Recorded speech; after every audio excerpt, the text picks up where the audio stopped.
Здраве! За съжаление в Ямбол нямам такива екстри като тук. Това е заведение в един... Как беше, маме, на български? Айнкауф центрум? В мол, Меркадо център. Тук има, след малко ще взема аз камерата и ще ви покажа от абсолютно всички националности храна и питиета.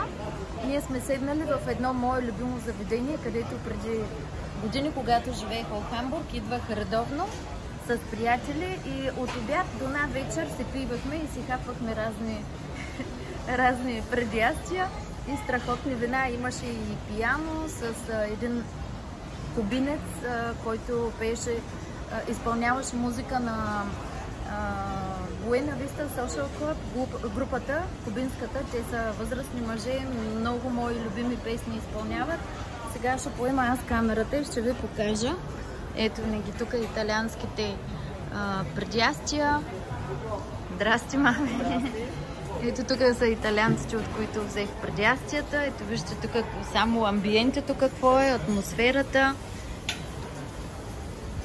Направо ми идва пак да се разплача. О, Боже, толкова обичам този живот. Сама ми е чудно как зарязах всичко и започнах да живея съвсем друг живот. За дечица и за кученца. Щастлива съм с това, което правя, но имам нужда от време на време да избягам от ежедневието и да си припомня коя съм, как съм живяла, какво обичам. Ето е и барманката.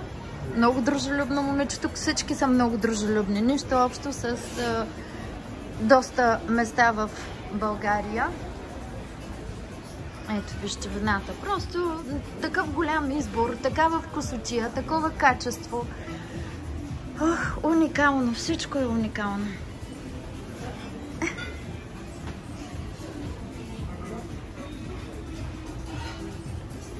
Но честно казано не бих заменила сегашния си живот с този, който имах преди.